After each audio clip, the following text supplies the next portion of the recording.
கிரிமினல்கள், பொறுக்கிகள், பெண்களை மதிக்க தெரியாத அயோக்கிய நாய்கள், இந்த மாதிரியான பொறுக்கி கும்பலை எல்லாம் பாஜக கட்சியை சேர்ந்த ஒரு கெல்ட் சங்கம் அந்த ஆத்துப்பாளையம் பகுதியில் இருக்கு. அது பேர் வந்து பாத்தீங்கன்னாக்கா சின்னசாமி. இந்த கெல்ட் சங்கம் என்ன பண்ணுன்னா, பிஜேபில உள்ளவங்களா என்ன அடிக்க வராங்க. நீங்க வந்து அநாகரிகம் பேத்து போட அடிக்கிறாங்க. அண்ணாமலை வந்துட்டு சொல்லுவார், யாரா பெண்களை தவறாக பேசினா அவங்க நாக்க வெட்டுவா அப்படின்னாரு. இப்ப அவர் எங்க இருக்கிறாரு? இந்த புரோக்கர் பையன், பொறுக்கி பையன் அண்ணாமலை தலைமையில கீழே வந்து பாத்தீங்கன்னாக்கா ஏகப்பட்ட பொறுக்கிங்களையும் புரோக்கர்களையும் உருவாக்கி வச்சிருக்காங்க. இந்த நாயை எல்லாமே பாத்தீங்கன்னாக்கா தங்களுக்கு எதிராக வந்து குரல் கொடுக்க யாரா இருந்தாலும் அவங்க கிட்ட போய் குறைக்க வேண்டியது. திருப்பூர்ல நேற்று சங்கீதா அவர்களுக்கு நடந்தது ட்ரெய்லரை காட்டியிருக்கானுங்க. நாங்க திரும்ப ஒன்றிய பிரதமர் நரேந்திரா ஆட்சிக்கு வந்தா என்ன நடக்கும்ன்றதுக்கான ட்ரெய்லரை இவனுங்க காட்டியிருக்கிறானுங்க. பாப்பாவை காலேஜில் சேர்த்துட்டேன், ஃபீஸ் கூட கட்டிட்டேன். அதெல்லாம் சரிதான். மத்த செலவுகளுக்கு அது பிரச்சனை இல்லப்பா. ஆமா சித்தப்பா, காலேஜ்ல சேர மாணவிகளுக்கு மாசம் 1000 ரூபாய், படிப்புக்கு தேவையான செலவுகளுக்கு அது ரொம்பவே உதவியா இருக்கு. அது மட்டும் இல்ல, பஸ் வர ஃப்ரீ. இப்போ நான் சாதாரண பெண் இல்ல, புதுமை பெண். நாங்க மட்டும் என்ன, இப்போ பசங்களுக்கும் 1000 ரூபாய் அனௌன்ஸ் பண்ணிருக்காரு நம்ம முதல்வர் ஐயா. இந்தியாவை காக்க ஸ்டாலின் அழைக்கிறேன்.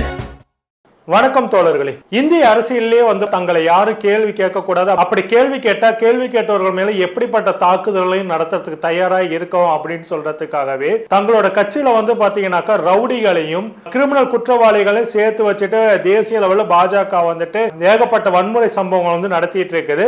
அதே போன்ற வன்முறை அரசியலை வந்துட்டு தமிழ்நாட்டில் நிகழ்த்தணும் அப்படின்ற ஒரே காரணத்துக்காக வந்து பாத்தீங்கன்னாக்கா அண்ணாமலை தமிழ்நாடு பாஜகவுடைய மாநில தலைவரை ஆக்குனதுக்கு அப்புறமேட்டு அந்த புரோக்கர் பையனோட ஆசீர்வாதத்துல கிரிமினல்கள், பொறுக்கிகள், பெண்களை மதிக்க தெரியாத அயோக்கிய நாய்கள், இந்த மாதிரியான பொறுக்கி கும்பலை எல்லாம் வந்துட்டு கட்சியில வந்து சேர்த்துக்கிட்டு ஒரு அடாவடித்தனமான ரொம்பவும் வந்துட்டு அராஜகமான ஒரு அரசியலை வந்துட்டு பண்ணிட்டு இருக்கிறாங்க. நேற்று வந்து பாத்தீங்கன்னாக்கா திருப்பூர் மக்களவை தொகுதியில பாஜக வேட்பாளர் திரு ஏபி முருகானந்தம் வந்துட்டு ஆத்துப்பாளையம் அப்படின்ற இடத்துல வந்துட்டு பிரச்சாரத்தை வந்துட்டு மேற்கொண்டிருக்காரு. அந்த ஆத்துப்பாளையம் பகுதியில துணிக்கடை நடத்திட்டு இருக்கக்கூடிய, ரெடிமேட் ஷாப் நடத்திட்டு இருக்கக்கூடிய சங்கீதா அப்படின்ற பெண் வந்து பாத்தீங்கன்னாக்கா இந்த ஏபி முருகானந்தம் அவர்கள் வந்துட்டு பிரச்சாரம் செய்துட்டு இருக்கும் போது ஜிஎஸ்டி வழியால வந்துட்டு மக்கள் எல்லாம் பாதிக்கப்பட்டிருக்காங்க, எல்லாத்துக்கும் அந்த வரி வந்துட்டு ரொம்ப சுமையா இருக்குது அப்படின்ற மாதிரி அவருடைய கருத்துக்களை வந்து தெரிவிச்சு இதுக்காக என்ன நடவடிக்கை எடுக்க போறீங்க அப்படின்னு தான் கேட்டிருக்கிறாங்க.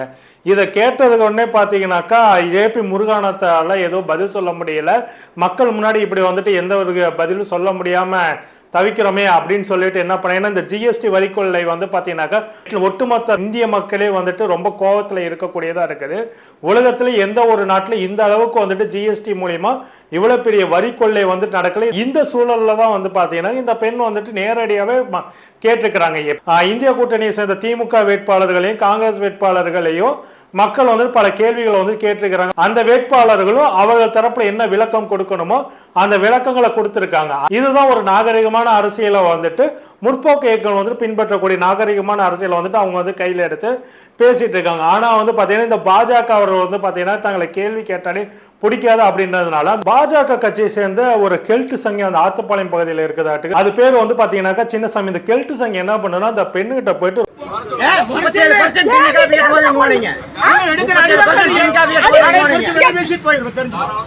பாருங்க எல்லாம் அடிக்க வர்றாங்க.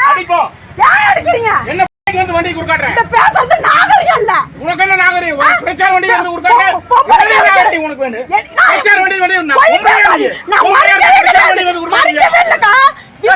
பிரச்சார வண்டி வந்து குறுக்காட்டுறேன். குமார் நீ குமார் இது நல்லா இல்ல குமார். 37% காப்பி கேட்டமா அவ்வளவு வார்த்தை என்ன பேசுறீங்க? நீ என்ன தெரியும் பிரச்சார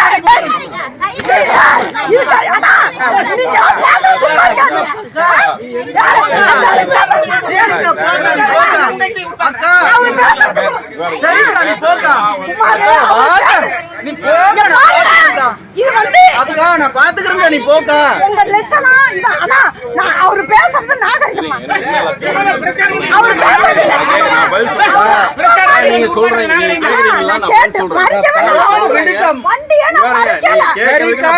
போய் தண்ணி குடி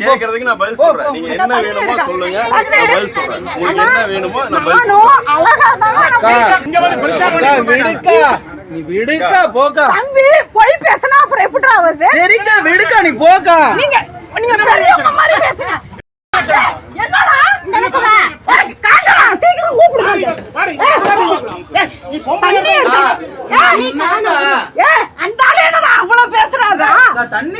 தண்ணி கொடுத்தா அது மூடுறா கொஞ்சம் இந்த பிள்ளைய வெளிய விடாதீங்க.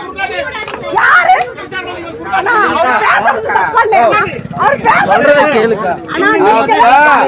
அக்கா நான் சொல்றத கேளுக்கா, விடுக்கா நீ போக்கா. ஒண்ணுமே நான் கேட்கலன்னா எந்திரி மேல கேட்டேன். தவறான விஷயத்துக்கு தெரியாதீங்க பேசாதீங்க. நீ வெளிய போகாதானே? வெளிய போகாத. நான் ஒண்ணுமே கேட்கல தம்பி நீ விடுக்கான்ற நீ வெளிய போகாத. இருக்கற. அதுக்கு கூட ஜிஎஸ்டி விடுக்கா நீ ஏதா இருக்கற. வெளிய போகாத. நான் வந்து பிரச்சனையே பண்ணல. நான் சத்தியமா பிரச்சனையே பண்ணல. நான் என்ன கேட்டேன்னா ஜிஎஸ்டியை பத்தி விஸ்பருக்கு ஏன் சதவீதம் வச்சிருக்கீங்க, கடுகுக்கு ஏன்னு தான் கேட்டேன். அதுக்கு பிஜேபியில உள்ளவங்களா என்ன அடிக்க வராங்க. என்ன கேக்குற நீ? ஜிஎஸ்டி என்ன கேக்குறாங்க உங்களுக்கு கேட்க சொன்னாங்களா? நான் மறிக்கலையே. நீ ஜிஎஸ்டி கேக்குறீங்களா? நான் டீடைலா எடுத்துறேன். நீங்க வந்து பேசுறது அநாகரிகம். பகட்ட பேத்து போடுவேன்ற வண்டி எப்படி நீங்க பேசலாம்?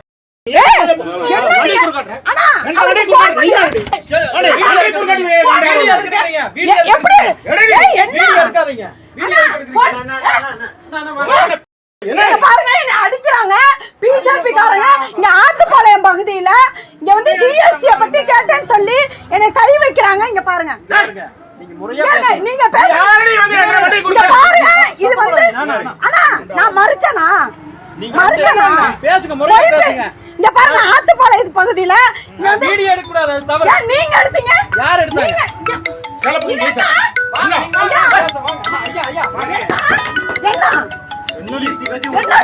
அடிச்சேன்னு வச்சுக்கோ. அருவருப்பான ஆபாசமான வார்த்தைகளை திட்டு அந்த பெண்ணை வந்து தாக்குறாங்க. கையில இருக்க செல்போனை பறிக்க ஆரம்பிக்கிறாங்க. இதே வந்து பாத்தீங்கன்னாக்கா மற்ற கட்சியினர் யாராவது வந்து செஞ்சிருந்தாங்கன்னாக்கா அந்த கட்சியின் பேரை சொல்லி பாஜக வந்துட்டு மிகப்பெரிய ஒரு கேம்பெயினே பண்ணி அந்த கட்சி வந்துட்டு பெண்களுக்கு எதிரான கட்சி அப்படின்ற மாதிரி சொல்லலாம். அது குறிப்பா திமுக வந்துட்டு பாத்தீங்கன்னாக்கா யாராவது ஒரு பேச்சாளர்களை யாராவது மேடையில் 2 வார்த்தைகளை வந்துட்டு அந்த பாஜக சேர்ந்த பெண்களை பற்றி இது பண்ணிட்டாங்க. உடனே வந்து பார்த்தீங்கன்னாக்கா குஷ்பு அவர்களே சொல்கிறேனே, குஷ்பு அவர்கள்லாம் வந்து பார்த்தீங்கன்னாக்கா நீலிக்கண்ணீர் வடித்து பேட்டியெல்லாம் கொடுப்பாங்க. பேட்டி முடிஞ்சோடனே எப்படி நம்ம நடிப்பு அப்படின்ற மாதிரி அந்த இதெல்லாம் நம்ம எல்லாம் வீடியோவிலே பார்த்துருப்போம். அந்த மாதிரியெல்லாம் பண்ணுவாங்க. ஆனால் வந்துட்டு இந்த மாதிரி இவர்கள் கட்சிக்காரர்களே பெண்களை வந்து தரக்குறைவாக பேசுனது இல்லாமல் தாக்கிறதுக்கு போயிருக்காங்க. இது வரைக்கும் அந்த நபர்கள் மேலே எந்த நடவடிக்கையும் இந்த சீனியர் புரோக்கர் பையன் அண்ணாமலை வந்துட்டு எடுக்கவே இல்லை. அண்ணாமலை வந்துட்டு சொல்லுவார், யாரா பெண்களை தவறாக பேசினா அவங்க நாக்க வெட்டுவான் அப்படின்னாரு. இப்போ அவர் எங்கே இருக்கிறாரு?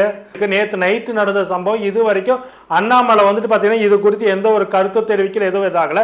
திமுகவில் யாராவது வந்து பெண்களை பற்றி தப்பாக பேசினாலோ இல்லை வந்துட்டு அருவருப்பை தாக்கினாலோ அந்த நபர்களை வந்துட்டு உடனடியாக திமுக தலைவர் ஸ்டாலின் அவர்கள் வந்து பார்த்தீங்கன்னாக்கா அவர்களை கட்சியை விட்டு தூக்குறாரு. அவங்களை கட்டங்கட்டாக சட்டப்பூர்வ நடவடிக்கை எடுத்துக்கிறாங்க. அவங்க கட்சி சார்பாகவே சம்பந்தப்பட்ட நபர்கள் சட்டப்பூர்வ நடவடிக்கைகள் எடுக்கிறாங்க. ஆனா வந்து பாத்தீங்கன்னா இந்த புரோக்கர் பையன் பொறுக்கி பையன் அண்ணாமலை தலைமையில கீழே வந்து பாத்தீங்கன்னாக்கா ஏகப்பட்ட பொறுக்கிங்களையும் புரோக்கர்களையும் உருவாக்கி வச்சிருக்காங்க. இந்த நாயை எல்லாமே பாத்தீங்கன்னாக்கா தங்களுக்கு எதிராக வந்து குரல் கொடுக்க யாரா இருந்தாலும் அவங்க கிட்ட போய் குறைக்க வேண்டியது. அப்படி இல்லைனாக்கா அதுவும் குறிப்பா வந்து பாத்தீங்கன்னா அந்த பெண்களா இருந்துட்டாக்கா இவர்கள் என்ன அதாவது வந்துட்டு இவனுங்களை பொறுத்த பெண்கள் அப்படின்னாலே பாத்தீங்கன்னாக்கா பலவீனப்பட்டவர்கள், அவர்கள் என்ன வேணாலும் செய்யல, யாரும் கேட்க மாட்டாங்க அப்படின்ற அந்த காலகட்டம் போல வந்து நினைச்சுக்கிட்டு இவங்க வந்துட்டு ஏகப்பட்ட வாய்க்கொழுப்புல வந்துட்டு அந்த பெண்ணை வந்து ரொம்ப அசிங்கமா பேசியிருக்காங்க. இவனுங்க மேல வந்துட்டு எந்த ஒரு நடவடிக்கை எடுக்கல. திரும்ப அந்த பெண் சங்கீதா வந்து பாத்தீங்கன்னாக்கா திருப்பூர் காவல் நிலையத்தில் இந்த மாதிரி சின்னசாமி வந்துட்டு என் கடைக்கு வந்துட்டு என்னை தாக்குனதோட ஆபாசமான வார்த்தைகளை பயன்படுத்தி என்னை திட்டினாருன்னு சொல்லிட்டு அவர் மேல வந்து புகார் கொடுத்துருங்க. ஆனா இது வரைக்கும் அண்ணாமலை அவர்கள் கட்சி ரீதியான எந்த ஒரு நடவடிக்கையும் பெண்களை அவதூறா பேசின யாருக்குமே பண்ணதில்லை. திருச்சி சூர்யாவை எடுத்துக்கோங்க, டெய்ஸி எந்த அளவுக்கு விமர்சனம் பண்ணா. ஆனா திருச்சி சூர்யா மேல இந்த அண்ணாமலை நடவடிக்கை வந்துட்டு அதான் வந்துட்டு சஸ்பெண்டட், கட்சி நிகழ்ச்சியில கலந்துக்கலாம் ஆனால் சஸ்பெண்டட். ஓகேங்களா? ஆனா இப்படி வந்து பெண்களை ஒருத்தர் தரக்குறைவா பேசுறது நினைக்கிறேன். இவனை எல்லாம் வந்து கட்சியை விட்டு நீக்க மாட்டீங்களான்னு சொல்லிட்டு நியாயமா கேள்வி கேட்ட காயத்ரி ரகுராம கட்சியை விட்டு நீக்கணும். அதே மாதிரி பாத்தீங்கன்னாக்கா வேட்டு கழிவரதன் காயத்ரின்ற பெண்ணை வந்துட்டு பாலியலா சுரண்டுனா அவன் மேல எந்த ஒரு நடவடிக்கையும் இந்த அயோக்கிய பையன் அண்ணாமலை வந்துட்டு இது பண்ணதே கிடையாது. தொடர்ந்து பெண்களுக்கு எதிரான கட்சி தான் பாஜக அப்படின்றது வெளிப்படையா தெரியும். அவர்கள் கட்சியில வந்து பெண்களை எப்படி நடத்துக்கிறாங்க அப்படின்றதுக்கு இதை விட மிகப்பெரிய உதாரணம் தேவையில்லை. நேற்று திருப்பூர்ல நடந்த இந்த ஒரு சம்பவம் அப்படின்றது நீங்க வந்து பாத்தீங்கன்னாக்கா மீண்டும் இந்த ஒன்றிய பிரதமர் நரேந்திரா தலைமையில வந்துட்டு பாஜக ஆட்சிக்கு வந்ததுனாக்கா இந்த சல்லி பயலுக்கு சங்கி பயலுக்கு ரொம்ப துளிர்விட்டு ஆடுவானுங்க. வட மாநிலத்துல எந்த அளவுக்கு பெண்களை வந்துட்டு இந்த சங்கிகள் தாக்குறாங்களோ அதே மாதிரியான தாக்குதல் வந்துட்டு இங்க நடத்தப்படும் அப்படின்றதுக்கான ஒரு சின்ன ட்ரெய்லரை வந்துட்டு திருப்பூர்ல வந்து காட்டியிருக்காங்க. இந்த மாதிரியான பொறுக்கி நாய்கள் இருக்கக்கூடிய இந்த பாஜக கட்சிக்கு மீண்டும் ஆட்சிக்கு வந்தா பெண்கள், அதாவது ஒன்றிய பிரதமர் நரேந்திரா வந்துட்டு சொல்றாரு பேட்டி பச்சா பேட்டி படாவுன்னு சொல்றாரு. ஆனா இவனுங்க பெண்களை வந்துட்டு சனாதனத்தின் படி வந்துட்டு பெண்களை வந்துட்டு ரொம்ப தெய்வமா மதிக்கிறோம் அப்படின்பானுங்க. ஆனா ஒரு பெண் வந்து பாத்தீங்கன்னாக்கா மக்களின் வாழ்வாதாரத்தை வந்துட்டு இந்த ஜிஎஸ்டி முறை வந்துட்டு ரொம்ப நசுக்குது, இதுக்கு நீங்க என்ன செய்ய போறீங்கன்னு சொல்லிட்டு ஒரு கேள்வியை முன்வைக்கிறாங்க. அதுக்கு வந்துட்டு இவனுங்களா பொறுக்க முடியும். எப்படி நீ வேட்பாளரோட வண்டியை மறிக்கலாம் அப்படின்னு சொல்லி கேட்கறான். அந்த சின்னசாமியையும் அவன் கூட வந்த சல்லி பயலுக்கு நாம கேட்கலாம். அப்புறம் ஏன்டா திமுக வேட்பாளர்கள் போற பகுதியெல்லாம் வந்துட்டு நீங்க ஆளுங்களை விட்டு வழிமறிப்பு பண்ணி எல்லாத்தையும் இது பண்ணிட்டு இருக்கிறீங்க. திமுக வேட்பாளர் போற இடத்துல வழிமறைப்பு பண்ணி பிரச்சனையை பண்றது யாருன்றது எல்லாத்துக்கும் தெரியும். இந்திய கூட்டணி வேட்பாளர்கள் போற இடத்துல எல்லாம் இவனுங்களே ஆளுங்களை செட் பண்ணி அனுப்பி பிரச்சனையை வந்துட்டு இது பண்றாங்க. ஆனா இன்னைக்கு இவனுங்களை கேள்வி கேட்டா உடனே பாஞ்சிட்டு வந்து பெண்களையே அடிக்கிறதுக்கு போயிருக்கானுங்க. இது ட்ரெய்லர். திருப்பூர்ல நேற்று சங்கீதா அவர்களுக்கு நடந்தது ட்ரெய்லரை காட்டியிருக்கானுங்க. நாங்க திரும்ப ஒன்றிய பிரதமர் நரேந்திரா ஆட்சிக்கு வந்தா என்ன நடக்கும்ன்றதுக்கான ட்ரெய்லரை இவனுங்க காட்டி இருக்கிறானுங்க. பார்த்துங்க. இன்னைக்கு இவங்க மேல வந்துட்டு வழக்கு பதிவு செய்யப்பட்டிருக்கு. அரசு உடனடியாக சின்னசாமி அவங்க கூட போன சங்கி எல்லாத்தையும் கைது செய்து உரிய நடவடிக்கை எடுக்கணும். அதுக்கு முன்னாடி இந்த அண்ணாமலை வெட்டி வாயம் இருக்காங்க இல்லைங்களா, ஆய்வோன்னு சொல்லலாம். பெண்களை யாராவது இழிவா பேசினாக்கா நாக்கு அறுத்துரும்னு சொன்னாங்களே. இப்ப சின்னசாமி நாக்கெல்லாம் அறுக்க போறான்னா என்ன நமக்கு வந்து தெரியல. அவன் வெட்டி வாயம் தான். அதனால வந்துட்டு அவன் இதெல்லாம் செய்ய மாட்டான். இருந்தாலும் வந்துட்டு பாத்தீங்கன்னாக்க இவனுங்களுடைய ஏன்னா இந்த அண்ணாமலை வந்துட்டு பெண்களை எப்படி மதிக்கிறான்றதுக்கு மிகப்பெரிய உதாரணம் ஒரு பிரஸ் மீட்ல மைக்கை எல்லா ரிப்போர்ட்டர்ஸும் எடுத்துட்டாங்கன்னு சொல்லிட்டு கரூர்லயே ஒரு பிரஸ் மீட் கொடுக்கும்போது மைக்கை எல்லாரும் எடுத்துட்டாங்கன்னு சொல்லிட்டு நினைச்சுக்கிட்டே இவன் என்ன பண்ணா ஓப்பனா ஒரு ஆள் இது பேசினான் பாத்தீங்களா. இவனோட லட்சணம் அவ்வளவுதான். இந்த பொறுக்கி புரோக்கர் பையன் அண்ணாமலையோட லட்சணம் என்னன்றது தெரியும். அவன் கீழே இருக்க தருதல பயல்களோட லட்சணம் என்னன்றது சின்னசாமி காட்டியிருக்கான் இன்னைக்கு. அப்படிதான் நம்ம எடுத்துக்க முடியும். அதனாலதான் சொல்றேன், இந்திய ஒன்றியத்துல பாஜகன்ற ஒரு கட்சி வந்துட்டு ஆட்சி அதிகாரத்துல என்னைக்குமே இருக்கக்கூடாது அப்படின்னு தான் நம்ம சொல்லிக்கிறோம். மக்களே, நாட்கள் ரொம்ப குறைவா இருக்கு. சிந்தித்து யோசிச்சு முடிவு பண்ணுங்க. இன்னைக்கு சங்கீதா அவர்களுக்கு நடந்த பிரச்சனை வந்து நாளைக்கு ஒவ்வொரு பெண்களுக்கும் நடக்கும். இது வரைக்கும் சின்னசாமி மேல பாஜக எந்த ஒரு நடவடிக்கை எடுக்கல, ஓகேங்களா. ஆனா மற்ற கட்சிகள்ல இந்த மாதிரி பெண்களை பத்தி தரக்குறைவா இழிவாவோ பேசினா அவங்க மேல உடனடியாக நடவடிக்கை எடுக்கப்படுது. கட்சியை விட்டு நிக்கிறாங்க, சட்ட ரீதியாக நடவடிக்கை எடுக்கிறாங்க. ஆனா இங்க வந்து பாத்தீங்கன்னா பாஜக எந்த ஒரு நடவடிக்கை இது வரைக்கும் சின்னசாமி மேல வந்து எடுக்கல அப்படிதான் பார்க்க முடியுது. எது எப்படி மக்கள் எங்க போனா கேள்வி கேட்கிற உரிமை இருக்குது. அது வேட்பாளர்கள் போனாலும் சரி, எம்எல்ஏக்கள் போனாலும் சரி, எம்பிகள் போனாலும் சரி, அமைச்சர்கள் போனாலும் சரி, முதல்வர் ஸ்டாலின் அவர்கள் வந்தாலும் மக்கள் கேள்வி கேட்கதான் செய்வாங்க. அதுக்கு அவங்க பதில் சொல்லிட்டு தான் இருக்காங்க.